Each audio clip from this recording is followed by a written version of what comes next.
नमस्ते दोस्तों, देखो ये मैं हिस्ट्री का आज सेकेंड पार्ट कर रहा हूँ, पूरा कंप्लीट करेंगे।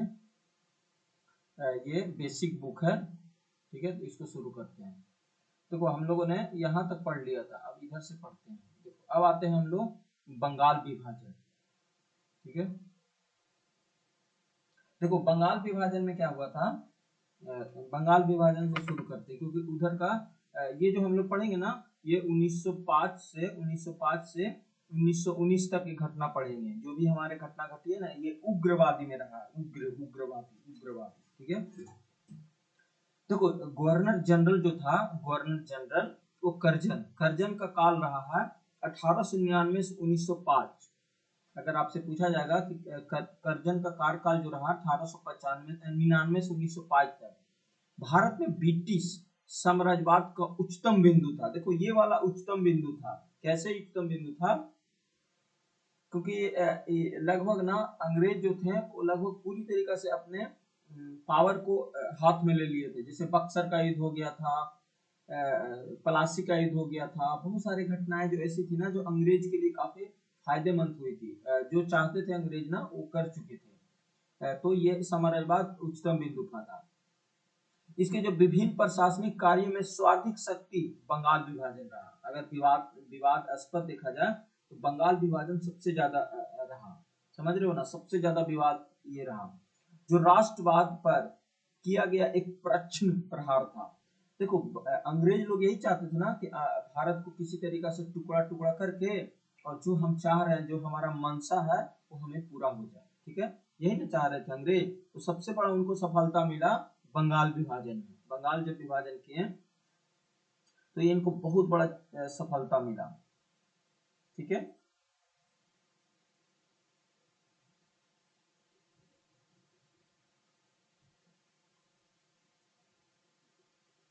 तो देखो ये हो गया। फिर है तत्कालिक बंगाल प्रेसिडेंसी में। देखो उस समय क्या था ना, बंगाल प्रेसिडेंसी में पता है क्या क्या आते थे? बंगाल आता था, बिहार आता था, और उड़ीसा शामिल थे। अगर आप देखोगे बंगाल प्रेसिडेंसी को, उसमें तीन एरिया आते थे। बंगाल प्रांत आता था, बिहार प्रांत आता था, और उड़ीसा प्रांत आते थे। और अंग्रेजों ने क्या किया, बंगाल विभाजन का मुख्य कारण बताया कि प्रशासनिक असुविधा। जब बंगाल विभाजन के मुख्य कारण उन्होंने बताया ना कि मैं प्रशासनिक जो भी कार्य है ना, उसको मैं सही से नहीं कर पा रहा हूँ, उन्होंने अपना कारण बताया। लेकिन वास्तविक विभाजन जो ना, बंगाल का जो रूप था, बंगाल विभाजन का कारण था बंगाल में उत्पन्न जो राष्ट्रीय चेतना को नष्ट करना था। क्योंकि आपको पता है ना कि हमारा जब 1857 की क्रांति हुई थी, तो उसमें कुछ ज्यादा रिजल्ट देखने को नहीं मिला था। लेकिन जैसे जैसे 1885 में हमारा कांग्रेस का स्थापना हुआ, तो धीरे धीरे और भी बहुत सारे घटनाएं घटी। क्या किया, ये जापान ने रस्सियों को हरा दिया, और भी विदेश में बहुत सारे घटनाएं उधर घट रही थी। तो जो हमारे इंडियंस थे ना, उनको कुछ ना कुछ राष्ट्रीय भावनाओं को लेके चिंतित था। तो वहां पे राष्ट्र भावनाएं देखने को मिली थी। और उसी समय अंग्रेज ने क्या किया, बंगाल विभाजन कर दिया। देखो यह विभाजन था तो धार्मिक आधार पर किया गया था। अगर आपसे पूछा जाएगा ना कि जो बंगाल विभाजन का मुख्य कारण क्या था, तो धार्मिक विभाजन था। धर्म के आधार पर बंगाल को दो पार्ट में डिवाइड किए गए थे। और अंग्रेज ने कारण बताया था कि हम प्रशासनिक असुविधा के लिए हम उसको डिवाइड कर रहे हैं, ताकि हमारा जो एडमिनिस्ट्रेशन है, हम सही से नहीं रूल कर पा रहे हैं, इसके दर पे किए थे। लेकिन मोस्टली कारण था बंगाल को धर्म के आधार पर बांट देना।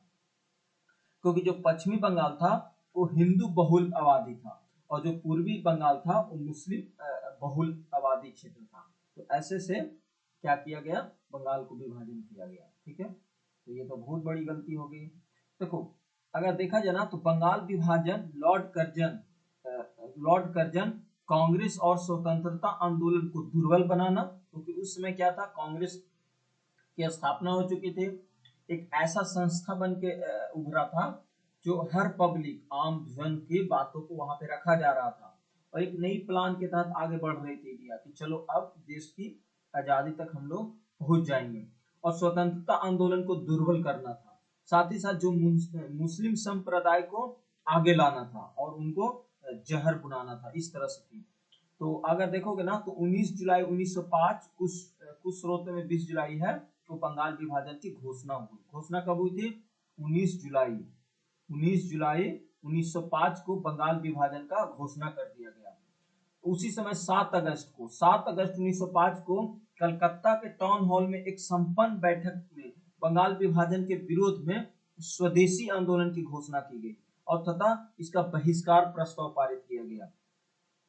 आप सोचोगे ना कि क्या सर ये जो 7 अगस्त को जो हुआ था, तो आपको याद होना चाहिए ये क्या बोलते हो, उस समय अगर आप देखोगे ना कांग्रेस का भी अधिवेशन हुआ था। आपको याद होना चाहिए कि कांग्रेस का अधिवेशन हुआ था 1905 में। किसने किया था? 1905 में किया गया था। 1905 में गोपाल कृष्ण गोखले के द्वारा ये अधिवेशन किया गया था, कांग्रेस अधिवेशन। और इसी अधिवेशन में स्वदेशी और बहिष्कार आंदोलन का अनुमोदन किया गया था। ठीक है। और ये है ना 7 अगस्त 1905 को कलकत्ता के टाउन हॉल में संपन्न किया गया और बंगाल विभाजन के विरोध में एक स्वदेशी आंदोलन की घोषणा हुई और उसकी बहिष्कार प्रस्ताव पारित किया गया। ठीक है। 19 जुलाई 1905 को बंगाल विभाजन की घोषणा हुई। 7 अगस्त 1905 को कलकत्ता के टाउन हॉल में एक संपन्न बैठक हुआ जिसमें विरोधी और स्वदेशी आंदोलन की घोषणा हुई और 16 अक्टूबर 1905 से बंगाल विभाजन की घोषणा पूरी तरीके से प्रभावी हो गई, मतलब लागू कर दिया गया। इस समय देखा गया तो जो बंगाल पूरा बंगाल, पूर्वी और पश्चिमी बंगाल जो था वो बट गया। पूर्वी बंगाल और असम को मिलाकर एक नया प्रांत बनाया गया जिन्हें राजाशाही, चटगांव और ढाका आदि सम्मिलित थे। और दूसरा जो भाग था वो पश्चिम बंगाल था। पश्चिमी बंगाल, बिहार और उड़ीसा शामिल थे। करजन ने ढाका को मुस्लिम बहुल आबादी पूर्वी बंगाल की राजधानी बनाया। इस तरह से किया था बंगाल विभाजन। ठीक है, समझ में आ गया होगा।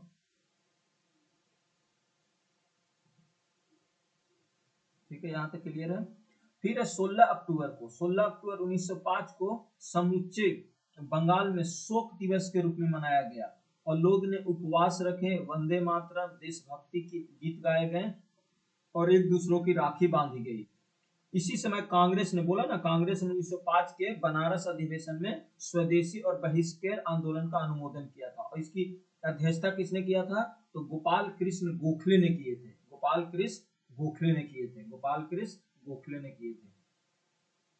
अगर देखा जाए ना तो बंगाल विभाजन के समय बंगाल का जो लेफ्टिनेंट गवर्नर था वो सर एंड्रू फ्रेजर था। पूछ सकता है कि जब बंगाल का विभाजन हुआ था उस समय वहां का लेफ्टिनेंट गवर्नर कौन था? तो एंड्रू फ्रेजर था। तो देखो आपसे ये पूछा जाएगा, अगर आपसे पूछा जाए बंगाल विभाजन का, तो बंगाल विभाजन का जो बैकग्राउंड था किसने किया था? तो लॉर्ड कर्जन ने। उस समय अगर देखा जाए तो बंगाल बहुत बड़ा प्रांत था। उसमें क्या क्या थे?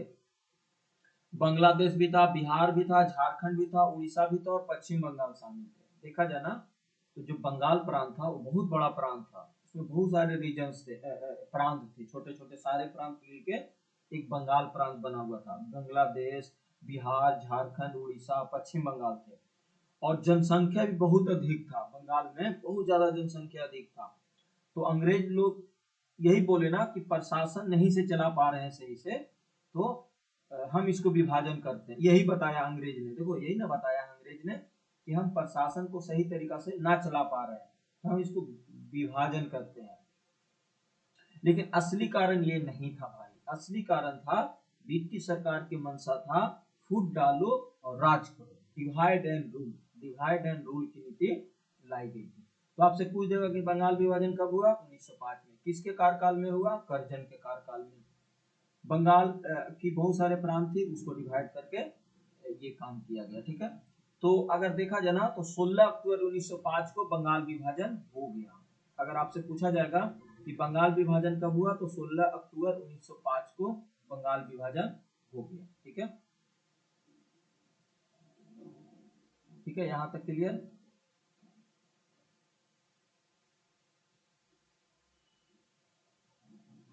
रुको थोड़ा सा। हाँ, बंगाल विभाजन अगर आपसे पूछा जाएगा तो 16 अक्टूबर 1905 को बंगाल विभाजन हो गया। तो अगर बंगाल विभाजन के कितने भागों में बांटा गया? तो 2 भाग में। एक पूर्वी बंगाल और असम को मिला दिया गया और उसकी राजधानी कहाँ रखा गया? ढाका, जो मुस्लिम आबादी क्षेत्र थी, बोला गया ना मुस्लिम आबादी क्षेत्र थी, उसकी राजधानी कहाँ बनाया गया, ढाका बनाया गया। और एक था पश्चिमी बंगाल, जो उसकी राजधानी कलकत्ता बनाई गई और वो हिंदू आबादी क्षेत्र था। ठीक है, ये था हमारा बंगाल विभाजन। देखो उस समय बंगाल विभाजन जो हुआ ना, मानो ना तो ये केंद्र बन चुका था किसकी, अंग्रेज का। क्योंकि वहां चाहते थे ना अंग्रेज कि जितना से जितना फूट डालो राज करो, फूट डालो राज करो, और जो भी नेशनल मुद्दा है, जो राष्ट्रीय एकता को कमजोर करो, ये था अंग्रेज का मंशा। इसलिए जानते हो ना, धार्मिक आधार पर बंगाल को बांटा गया था, धर्म के आधार पर। और जब अंग्रेज से पूछा गया कि आप ऐसे क्यों किए, तो बोला प्रशासनिक कारण के कारण हम बंगाल को बांट दिए, ऐसा नहीं था। प्रतिक्रिया क्या हुआ, बहुत विरोध प्रतिक्रिया हुआ, स्ट्रांग प्रोटेस्ट हुआ। रविन्द्रनाथ टैगोर पता है, राखी बंधन जो आंदोलन शुरू हुआ था ना, उसी में हिंदू मुस्लिम एकता का संदेश दिए थे। इसी समय स्वदेशी आंदोलन शुरू हुआ, जो भी विदेशी वस्तुएं था उनको पूरी तरीके से बहिष्कार किया गया। देश के जो भी वस्तु थे ना, उनको बोले कि आप इनका प्रयोग कीजिए। विश्वविद्यालय, उद्योग, सारे स्थापना स्वयं किया गया। परिणाम क्या हुआ, यहाँ पे भी राष्ट्रीय चेतना की वृद्धि हुई और स्वदेशी और बहिष्कार आंदोलन पूरे देश में फैल गया। ठीक है, समझ रहे हो, समझ रहे हो। हाँ, लेकिन पता है जब आगे आप पढ़ोगे तो 1911 में ये बंगाल विभाजन को रद्द करते हैं। कौन रद्द करता है, आगे जाके ये रद्द करते हैं, रद्द किया जाता है। और 1911 में ही दिल्ली दरबार जब लगती है ना, तो बनाया जाता है दिल्ली की राजधानी। वो आगे पढ़ेंगे। ठीक है, तो बंगाल विभाजन हम लोगों ने समझ लिया, यहाँ तक क्लियर हो गया होगा। बंगाल विभाजन से कंसेप्ट क्लियर हो गया होगा। ये पूछ सकता है कि जब बंगाल विभाजन हुआ था तो बंगाल का लेफ्टिनेंट गवर्नर कौन था, तो ये था गवर्नर सर एंड्रू फ्रेजर था। ठीक है, यहाँ तक क्लियर। देखो अब है कि बंगाल विभाजन के उपरांत होने वाले विभिन्न गतिविधियां और स्वदेशी आंदोलन। देखो जब बंगाल विभाजन हुआ ना, तो ऐसा नहीं कि बंगाल विभाजन के कारण पूरे देश में शांति थी, नहीं, पूरे देश में पूरा क्या बोलते हो, प्रोटेस्ट किया गया।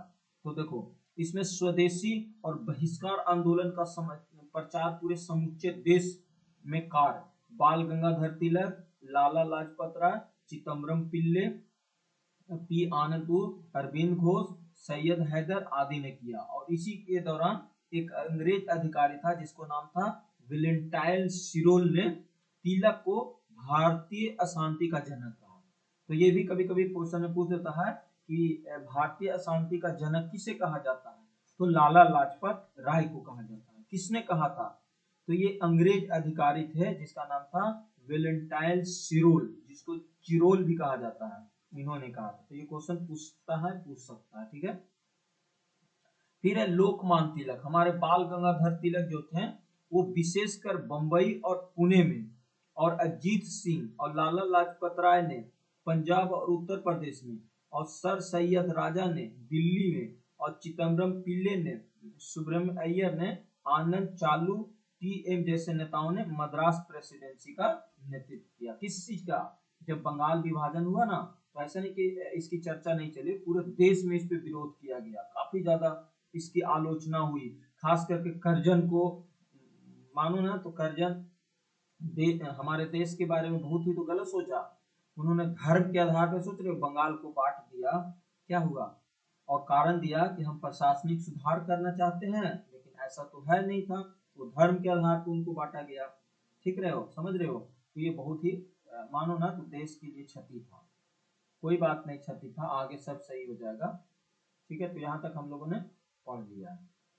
देखो उस समय क्या हुआ ना, उस समय चलाए गए जो भी बहिष्कार आंदोलन के अंदर न केवल विदेशी वस्तुओं और बहिष्कार किया गया, बल्कि जो भी स्कूल थे, अदालतें थी, उपाधियों थी, सरकारी नौकरियां थी, आदि को भी बहिष्कार किया गया। समझ रहे हो ना, बहुत कुछ बहिष्कार किया गया उस समय, हद से ज्यादा। फिर देखो बंगाल में एक अनुशीलन समिति थी। बंगाल की अगर हम बात करें तो एक अनुशीलन समिति की व्यवस्था किया गया था बंगाल में। उस समय ये समिति बहुत एक्टिव रहते थे, तो ये थी। ठीक है,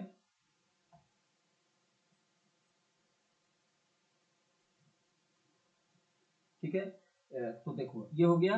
बंगाल में देखो एक अनुशीलन समिति थी, बंगाल की एक अनुशीलन समिति पहली क्रांतिकारी संस्था थी जो बारिद्र कुमार घोष और भूपेंद्र नाथ दत्त और कुछ स्रोत में पीपी मिश्रा के नेतृत्व में स्थापित की गई थी।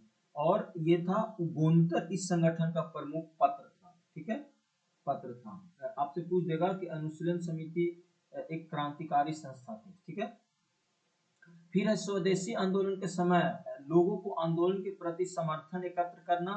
स्वदेशी बांधव समिति जिसकी स्थापना 22 साल के अध्यापक अश्विन कुमार दत्त ने किया था, इनकी भी महत्वपूर्ण भूमिका थी। ठीक है, फिर है स्वदेशी आंदोलन की उपलब्धि में जनता के मत, आत्मनिर्भरता और आत्मशक्ति का प्रसार होना।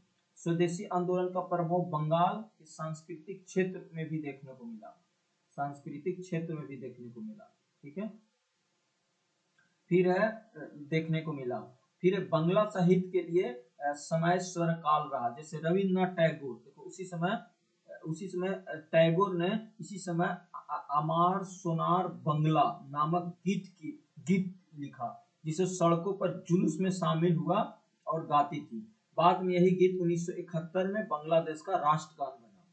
अगस्त 1906 में एक राष्ट्रीय शिक्षा परिषद की स्थापना की गई, जिसका उद्देश्य था कि साहित्य, वैज्ञानिक और तकनीकी क्षेत्रों में स्वदेशी नियंत्रण के तहत राष्ट्रीय शिक्षा को बल प्रदान करना। और आचार्य प्रफुल्ल चंद्र राय ने बंगाल केमिकल स्वदेशी स्टोर्स की स्थापना की।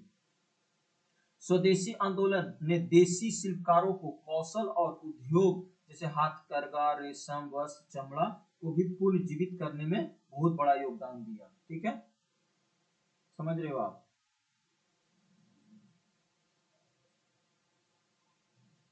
यहाँ तक क्लियर है। फिर है कला के क्षेत्र में, अगर कला के क्षेत्र में देखा जाए तो अमीनानाथ टैगोर ने भारतीय कला के पश्चात अधिपत्य को तोड़ा और मुगलों, स्वदेशी परंपराओं, कलाओं और चित्रकलाओं को प्रेरणा लेना शुरू की। विज्ञान के क्षेत्र में जगदीश बोस, प्रफुल्ल चंद्र राय और वैज्ञानिक की सफलता के आंदोलन को मजबूत प्रदान किया। स्वदेशी आंदोलन के समय पहली बार महिलाओं ने घर से बाहर निकलकर आंदोलन में भागीदारी की। स्त्रियां के अलावे बंगाल के युवाओं ने स्वदेशी आंदोलन को महत्वपूर्ण भूमिका निभाई। मुख्यतः यह आंदोलन किसान और मुस्लिम की भागीदारी से वंचित रह गया। ठीक है, सांप्रदायिकता को जहर के अलावे आंदोलन को कुछ तरीके से भी स्वदेशी आंदोलन के क्षति पहुंची। और प्रारंभिक रीति रिवाज प्रारंभिक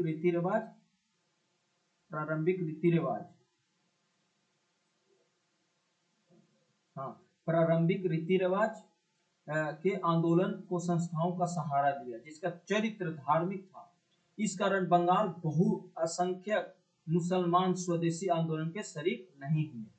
देखो नोट में है कि ब्रिटिश पत्र थे, ब्रिटिश एक पत्रकार था जिसका नाम था हेनरी वुड्स नेविसन ने स्वदेशी आंदोलन के दौरान भारत की यात्रा किया था, जब इस समय बंगाल विभाजन हुआ था।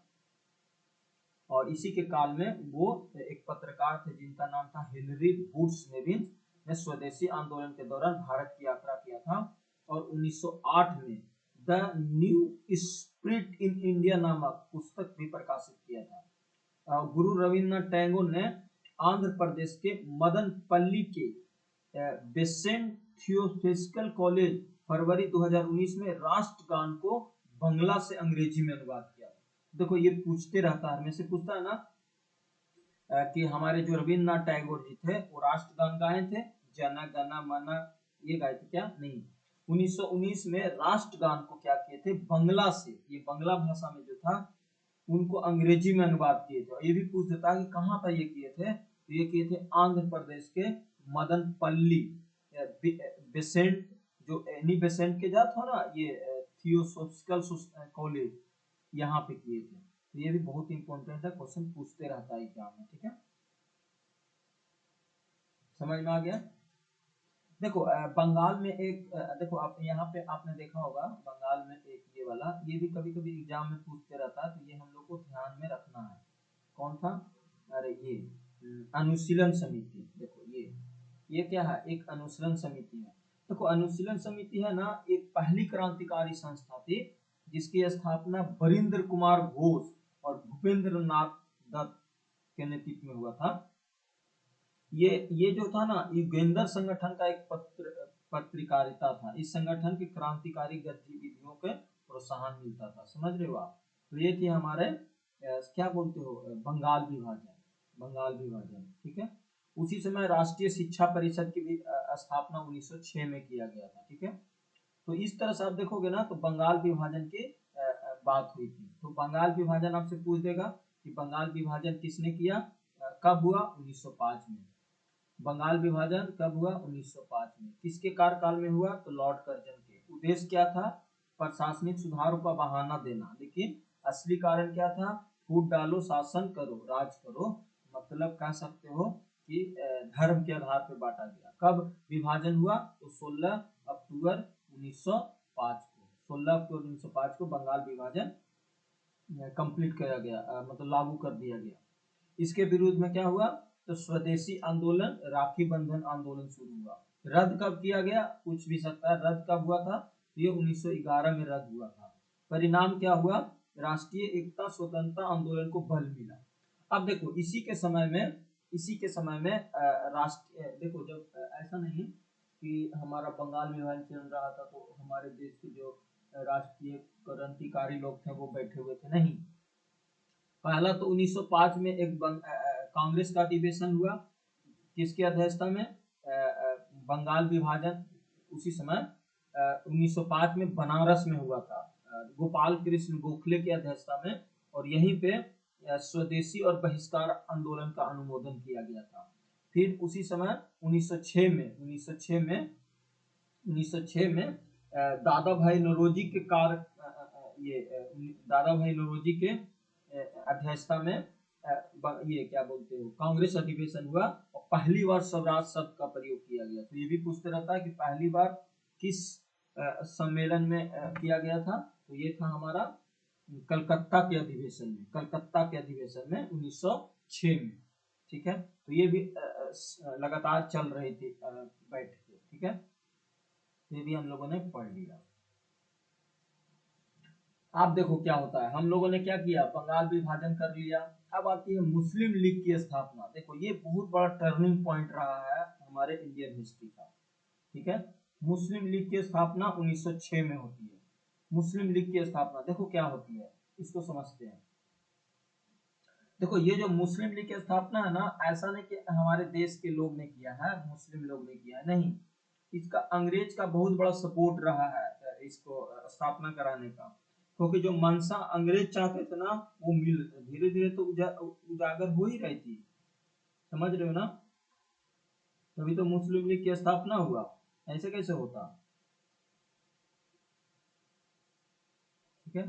तो देखो अंग्रेज ने फूट डालो और राज करो के नीति के तहत उच्च वर्गीय मुसलमानों ने कांग्रेस से पृथक एक संगठन स्थापित करने के लिए प्रोत्साहित किया। किसका काम था भैया, अंग्रेज का था ये काम, और सफल भी हो गए। अक्टूबर 1906 में शिमला में एक तत्कालिक वायसराय थे जिसका नाम था लॉर्ड मिंटो से एक मुसलमान का एक प्रतिनिधि जिसका नाम था आगा खां के नेतृत्व में मिला। कहाँ, शिमला में। इस प्रतिनिधियों ने सरकार के प्रति वफादारी प्रस्तुत करते हुए मुसलमान के लिए एक विशिष्ट स्थिति प्रदान करने का आग्रह किया। कितना गंदा काम कर रहा, देखते आगे जाना। फिर कह रहा है कि वो जो वायसराय मिंटो थे, उन्होंने आश्वासन प्राप्त करते हुए पूर्वी बंगाल में मुसलमान के द्वारा बंगाल विभाजन के समर्थन में सभाओं का आयोजन किया गया। और इस क्रम में 30 दिसंबर 1906 को आगा खां और ढाका के जो नवाब थे सलीम मुल्ला और मोहिन उर के नेतृत्व में मुस्लिम लीग की स्थापना हुई। सलीम मुल्ला को इसका संस्थापक माना जाता है, जबकि आगा खां और मुस्लिम लीग प्रथम अध्यक्ष चुने गए। तो आपसे पूछा जाएगा कि मुस्लिम लीग की स्थापना कब हुआ था, तो 30 दिसंबर 1906 को। आगा खां कौन थे, तो आगा खां इसकी अध्यक्षता थे, मतलब आगा खां मुस्लिम लीग के प्रथम अध्यक्ष बने, और इसकी संस्थापक जो थे वो थे सलीम मुल्ला को माना जाता है, ठीक है, समझ में आया। अब देखो संगठन की मुख्य उद्देश्य क्या थे, इसकी एजेंडा क्या था कि देश में क्या क्या करना है, तो इनकी 3 उद्देश्य को पूर्ति करना था। पहला, मुसलमानों को ब्रिटिश सरकार के प्रति निष्ठा बढ़ाना कि हम अंग्रेज के वफादार हैं, गुलामी नहीं बेफादार हैं, गुलामी कर रहे हैं या बेफादार कर रहे हैं जो बोलो। फिर था कि मुसलमानों को राजनीतिक रक्षा के लिए उनका विस्तार करना। और तीसरा था मुसलमानों को अन्य सांप्रदायिक प्रति उत्पन्न होने वाले जो भी अंशविता कटुता की भावनाओं को प्रसार करना और रोकना। इस तरह से 1908 के जो ये अमृत अधिवेशन हुआ था, मुस्लिम लीग ने पृथक निर्वाचक मंडल की मांग की और 1909 में मार्लो मिंटो मान भी लिया। देखो समझो ना, तो देश का मानो देश का क्या हुआ, शुरुआत तो यहीं से हुआ ना, ये जैसे क्या हुआ, ये मुस्लिम लीग की स्थापना हुआ। मुस्लिम लीग की स्थापना में पहले तो बंगाल विभाजन धर्म के आधार पर किया गया, मीन्स मुस्लिम और हिंदू को अलग किया गया। फिर सटले मुस्लिम लीग की स्थापना हुआ। मुस्लिम लीग की स्थापना क्या हुआ, 1906 में एक तत्कालिक वाइसराय थे लॉर्ड मिंटो, उनसे एक मुसलमान के मतलब मुसलमानों के एक प्रतिनिधि जी आगा खां के नेतृत्व में मिला और आगा खां को इसकी अध्यक्षता बनाई गई। और जो सलीम उल्लाह खां थे ना, इसके संस्थापक माना जाता है। इनकी मंशा क्या था, मुसलमानों में ब्रिटिश सरकार के प्रति निष्ठा बढ़ाना कि हम दलाली करेंगे, गुलामी करेंगे और ये करेंगे, यही तो था। मुसलमानों के संप्रदाय के प्रति सहानुभूता कटुता भावनाओं को प्रसार रोकना।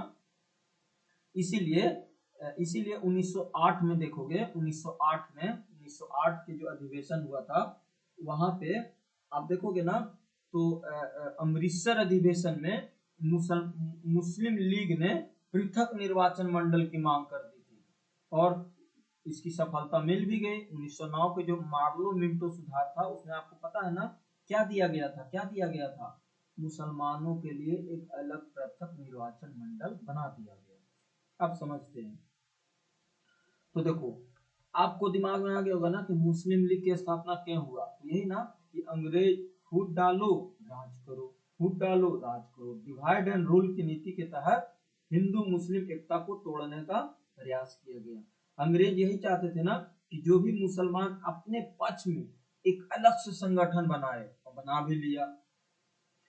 इसीलिए देखोगे ना कि एक शिमला प्रतिमंडल हुआ था, जब शिमला में 1906 में लॉर्ड मिंटो जो वायसराय थे उस समय, आगा खां के नेतृत्व में मुसलमानों के एक प्रतिनिधि मंडल शिमला पहुंचा और उस प्रतिमंडल ने मुसलमानों को एक विशेष राजनीतिक स्पेशल पॉलिटिकल राइट्स देने की मांग की। उदाहरण क्या हुआ, अलग से निर्वाचन मंडल 1909 में मिल भी गया, यानी मुसलमानों को अलग से वोट देने वाले और अपने प्रतिनिधि को चुनने का पूरा अधिकार मिला और इसी के कारण मुस्लिम लीग की स्थापना हुई। तो इस तरह से आप देखोगे ना, तो जो शिमला का मुलाकात हुआ था ना, उसके बाद अंग्रेज से प्रोत्साहन के बाद मुस्लिम लीग की स्थापना हुई। तो आप देखोगे ना कि मुस्लिम लीग का जड़ क्या है, अंग्रेजी तो इसको सपोर्ट किए हैं और अंग्रेजी ने इसको उद्घाटन मतलब क्या बोलते हैं करवाया है मुस्लिम लीग की स्थापना। तो तिथि कब था, पूछ देगा कि मुस्लिम लीग की स्थापना कब हुआ था, तो 30 दिसंबर 1930 को 1906 को ये स्थापना होगा। ठीक है, इसकी स्थान कहाँ रखा गया, ढाका, जो अभी बांग्लादेश की राजधानी है। इसके अध्यक्ष कौन थे, नवाब समीउल्लाह खां और या नवाब मोहिन उल के नेतृत्व में स्थापना हुई थी। ठीक है, इसका संगठन का नाम था ऑल इंडिया मुस्लिम लीग। क्या बोला गया था, ऑल इंडिया मुस्लिम लीग की स्थापना हुई थी 1906 में ढाका में। पता है क्या इनका मकसद था, इनका संगठन का मकसद यही था, ऑब्जेक्टिव क्या था इनके, क्या उद्देश्य से ये संगठन को बनाया गया था, यही बनाया गया था ना कि ब्रिटिश सरकार के प्रति निष्ठा बढ़ाना, मतलब दलाली करना, सीधा बोल सकते हो। मुसलमानों में सरकार के प्रति विश्वास और निष्ठा बढ़ाना। ठीक है, ये मुसलमानों के राजनीतिक अधिकारों की रक्षा करना, जैसे संगठन मुसलमान के जो भी राजनीतिक हित होगा ना उसकी हम रक्षा करेंगे और जो भी अन्य संप्रदाय वाले उत्पन्न होने वाले जो भी विवाद होगा हम सब मुसलमान रक्षा करेंगे। माने हिंदू मुस्लिम की एकता को तोड़ना था और मुसलमान को एक अलग से पहचान देना था, एक उसकी स्टेटस क्रिएट करना था। रिजल्ट क्या मिला? रिजल्ट यही मिला कि मुस्लिम लीग की स्थापना के बाद हिंदू मुस्लिम जो एकता था ना वो खत्म होने लगी। याद करो, आगे पढ़ोगे समझ में आएगा। तो अंग्रेज को ये बहुत बड़ी लाभकारी हुई, मानो ना, तो जहर बोने का काम किए अंग्रेज ने, और उनको जो सोच थी, जो मंशा थी, वो मानो तो पूरा हो गया। क्योंकि भारतीय समाज में क्या है, धार्मिक आधार पर ही तो विभाजित होने लगा। और बाद में मुस्लिम लीग जानते हो आगे जाके पाकिस्तान का भी मांग कर दिया। कहाँ? याद करना, 1940 के जब लाहौर अधिवेशन हुआ था तो वहां पे क्या किया था, यही मुस्लिम लीग ने पाकिस्तान की मांग कर दिया था। समझ रहे हो ना, बहुत खतरनाक स्थिति बना था। तो आपसे पूछ देगा कि मुस्लिम लीग की स्थापना कब हुआ? 1906 में। कहाँ हुआ? ढाका में। अध्यक्ष कौन थे? नवाब सलीमुल्लाह खां। वाइसराय उस समय कौन थे? Lord Minto. नेतृत्व किसने किया था? तो आगा खां और मोहसिन लीग ने। उद्देश्य क्या था? मुसलमानों को राजनीतिक अधिकार की रक्षा करना, ब्रिटिश निष्ठा और अन्य समुदाय से अलगाव करना। नीति क्या था? फूट डालो और राज करो, यही न था। तो अभी तक देखो क्या क्या घटना घट गई है। बंगाल विभाजन भी हो गया, मुस्लिम लीग की स्थापना भी हो गई है। अब आते हैं हम लोग कांग्रेस का कलकत्ता अधिवेशन। ठीक है, देखो ये बहुत इंपॉर्टेंट है। ये दो दो घटनाएं है ना जो हमारे देश में, मतलब हमारे हिस्ट्री में बहुत मेजर रोल प्ले करता है। ऐसा नहीं कि यहाँ से शुरुआत नहीं होती है, बहुत अच्छा बात यहाँ से सीखने को मिलता है। अंग्रेज ये यहाँ पे समझ में आ गया।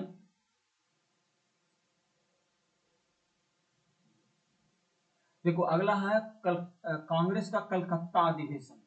देखो कलकत्ता अधिवेशन क्या हुआ था ना, 1906 में हुआ था। किसके अध्यक्षता में? तो दादा भाई नौरोजी की अध्यक्षता में हुआ था। देखो 1906 में कलकत्ता में आयोजित कांग्रेस के अधिवेशन में अध्यक्षता किसने किए थे? उदारवादियों, जो नरमपंथी और उग्रवादी गर्मपंथी के मध्य विवाद उत्पन्न हो गया, बिल्कुल उत्पन्न हो गया। और अंत में दादा भाई नौरोजी इसकी अध्यक्षता को चुनकर विवाद को समाप्त कर दिया। कलकत्ता में कांग्रेस अधिवेशन के जो गर्मपंथी थे वो स्वदेशी आंदोलन, बहिष्कार आंदोलन और राष्ट्रीय शिक्षा और स्वशासन से संबंधित 4 प्रस्ताव पारित करवाए। कहाँ? कलकत्ता के अधिवेशन में। और कांग्रेस के इस अधिवेशन में ही दादा भाई नौरोजी ने पहली बार स्वराज की मांग प्रस्तुत किया था। तो ये मानो ना, तो बहुत अच्छा ये अधिवेशन हमारे कांग्रेस के रही है। समझ रहे हो ना। तो आपसे पूछा जाएगा 1906 में कहाँ पे हुई थी अधिवेशन? तो कलकत्ता में। इसका भीतर 2 दल थे, एक तो उग्रवादी थे और एक थे उदारवादी। दोनों के गुट में कांग्रेस के अध्यक्ष के पद के लेकर विवाद उत्पन्न हो गया था, कौन बनेगा अध्यक्ष, कौन बनेगा अध्यक्ष। लेकिन आखिरकार कौन बने? दादा भाई नौरोजी जी अध्यक्ष बनेंगे। और दोनों के जो गुट थे ना वो समझौता खत्म हुआ। इनके जो कलकत्ता का अधिवेशन हुआ ना, खास करके जो गरम दल वाले थे नेताएं, जो उग्र वाले नेता थे, उनकी प्रभाव से कभी बहुत सारे प्रस्ताव पारित किए गए। जैसे स्वदेशी आंदोलन का समर्थन मिला, नहीं स्वदेशी आंदोलन होना चाहिए। बहिष्कार आंदोलन, विदेशी जो भी वस्तु है ना, वस्त्र संस्थानों का पूरा विरोध होना चाहिए। फिर नेशनल एजुकेशन की आवश्यकता होना चाहिए, मतलब हमारा जो कल्चर है ना, हमारा जो एजुकेशन है उसको हम फॉलो करें। और सेल्फ गवर्नमेंट की मांग हुई, स्वराज, स्वराज की मांग हुआ, सेल्फ गवर्नमेंट की मांग हुआ। इसी के कारण पहला अवसर था जब स्वराज शब्द को आधिकारिक रूप से कांग्रेस के उद्देश्य के रूप में स्वीकार किया गया था। तो ये पूछ सकता है कि किस अधिवेशन में स्वराज शब्द की पहली बार मांग की गई थी? तो कलकत्ता के अधिवेशन में 1906 में। किसकी अध्यक्षता में? तो दादा भाई नौरोजी की अध्यक्षता में। ठीक है, देखो इतना तो होना ही था। देखो बीच तो वो ही गया था, 1907 के अधिवेशन होता है। देखो 1907 का अधिवेशन होती है। देखो अब अगर मैं देखूं ये कलकत्ता अधिवेशन की, तो ऐसा नहीं कि इस कलकत्ता अधिवेशन में क्या हुआ था, तो एक देख रहे हो ना, नया राजनीतिक स्वरूप तो दिया गया है। यहाँ पे उग्रवादी जो विचारधारा है ना, तो मानो तो राष्ट्रीय स्तर पर मान्यता मिल गई है।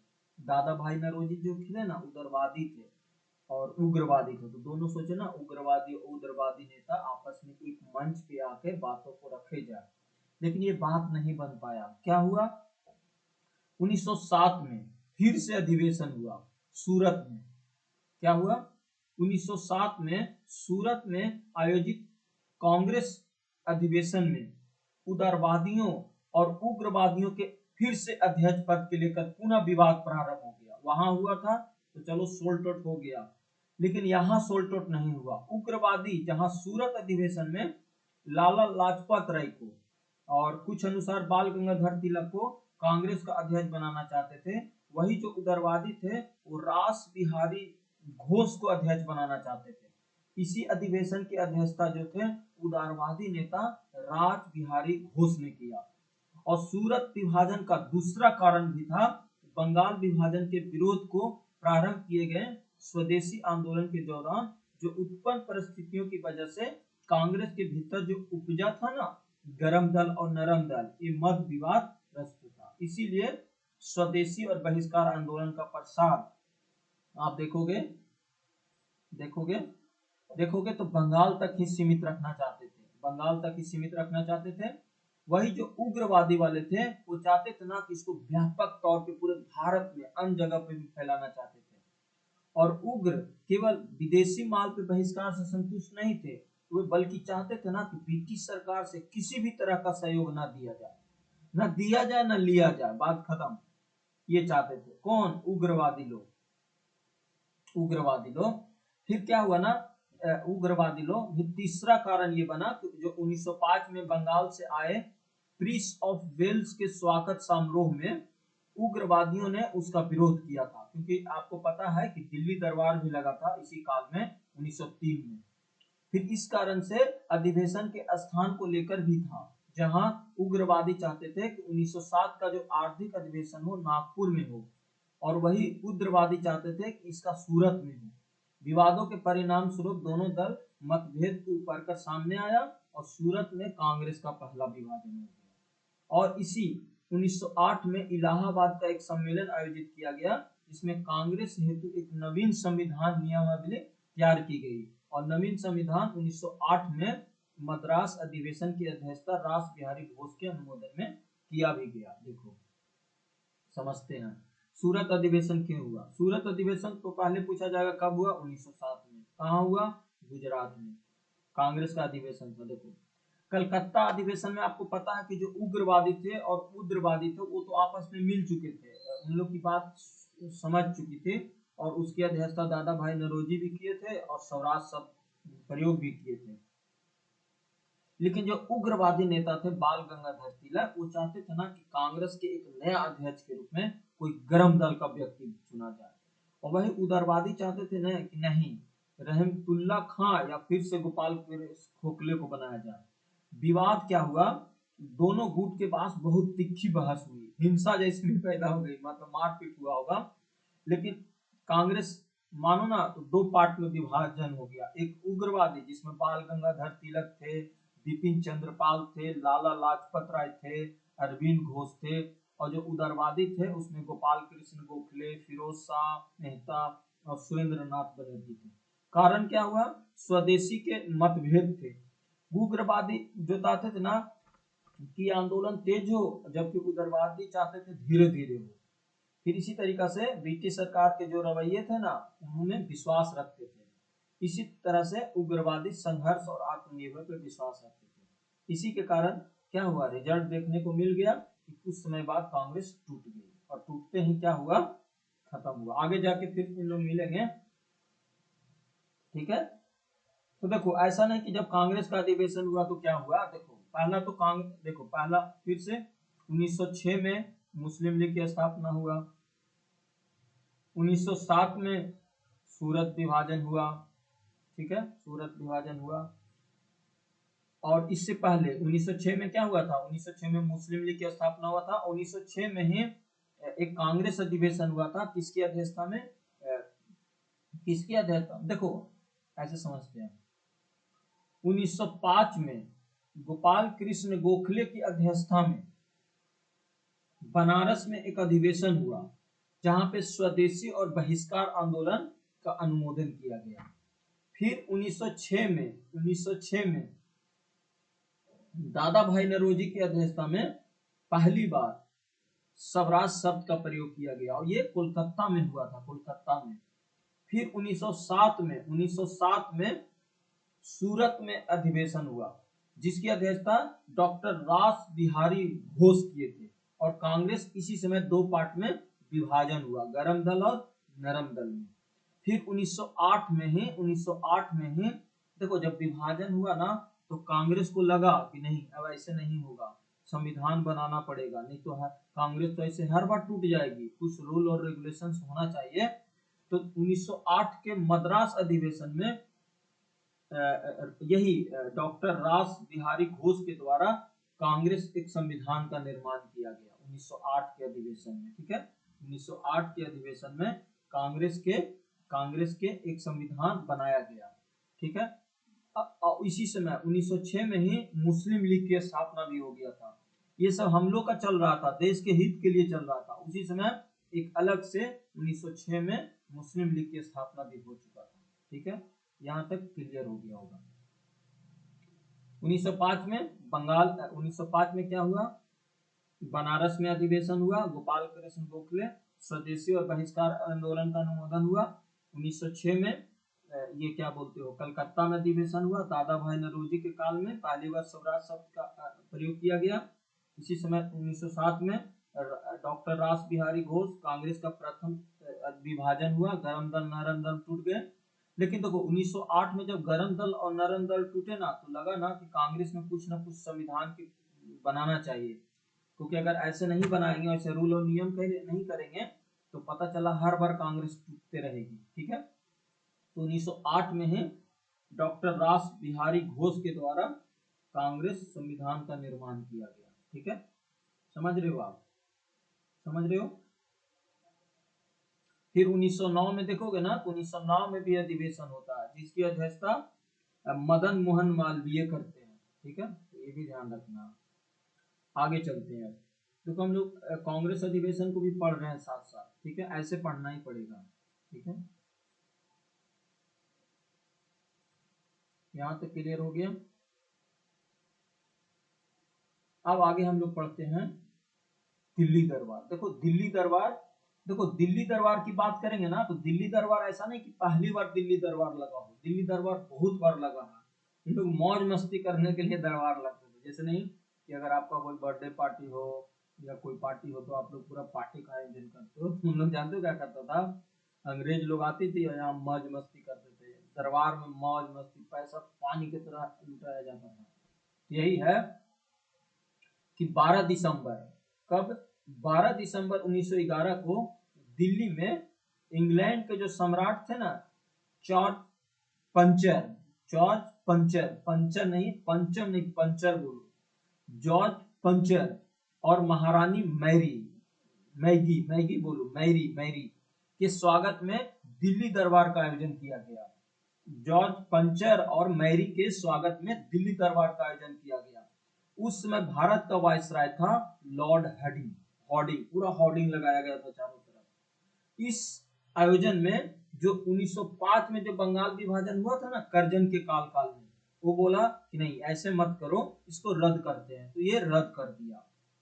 और साथ ही साथ कलकत्ता के जगह दिल्ली की भारत की राजधानी घोषित किया गया, क्योंकि आपको पता है कि इससे पहले 1911 तक कलकत्ता राजधानी थी, उसके बाद दिल्ली को राजधानी बनाया गया।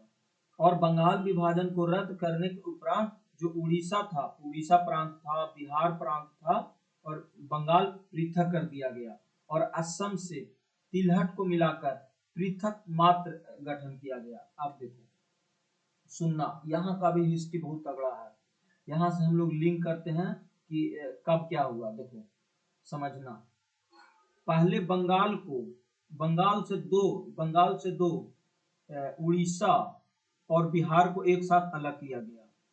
फिर बिहार से उड़ीसा अलग हुआ, फिर समझना बंगाल से उड़ीसा और बिहार को अलग किया गया। उसमें बिहार पहले झारखंड भी शामिल था, तो मान लो उड़ीसा था, बिहार था, झारखंड एक साथ था। ठीक है, फिर क्या किया गया, बिहार से उड़ीसा को अलग किया गया, और फिर से बिहार को झारखंड से अलग किया गया। तो देख रहे हो ना, यहाँ सब यही प्रक्रिया हुई है, कैसे कैसे बिहार को झारखंड से, झारखंड को ये अलग किया गया। तो ये हिस्ट्री भी यहीं से तो शुरू होती है, यहीं से तो शुरू होती है, समझ रहे हो ना। बिहार, बंगाल को मतलब बिहार को बंगाल से कब अलग किया गया, बताओ। बिहार को बंगाल से कब अलग किया गया?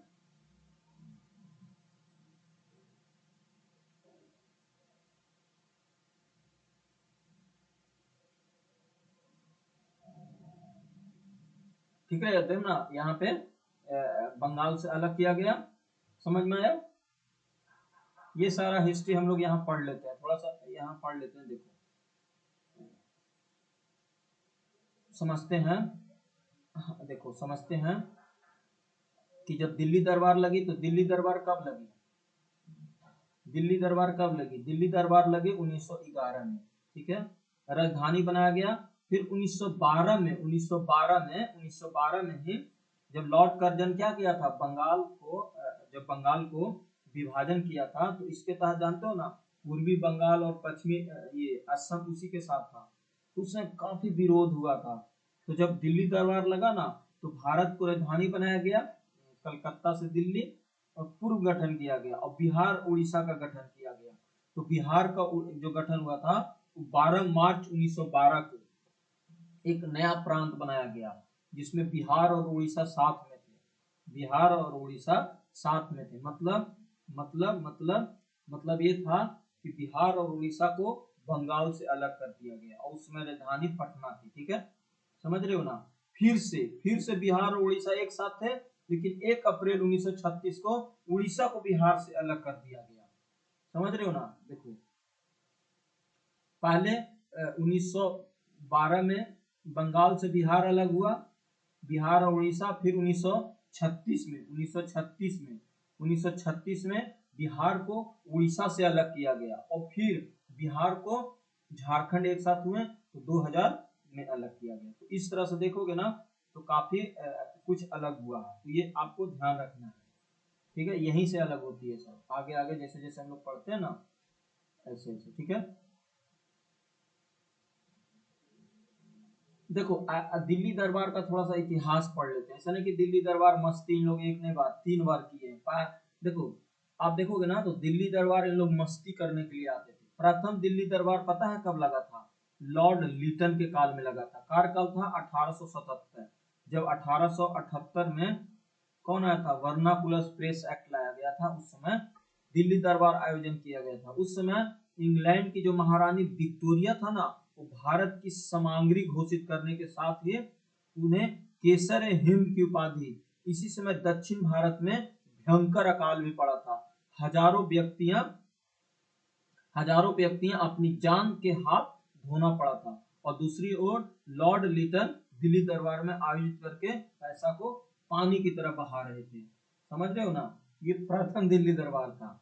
फिर द्वितीय दिल्ली दरबार भी लगा था, कब? 1903 में, करजन के कार्यकाल में लगा था। और बाद में 1905 में बंगाल विभाजन भी हुआ, और अधिक यहाँ भी पैसा लुटाया गया था। फिर द्वितीय दिल्ली दरबार लगा था, ठीक है। इस कार में हॉर्डिंग के कार्यकाल में 1911 में द्वितीय दिल्ली दरबार लगा था, और इंग्लैंड के जो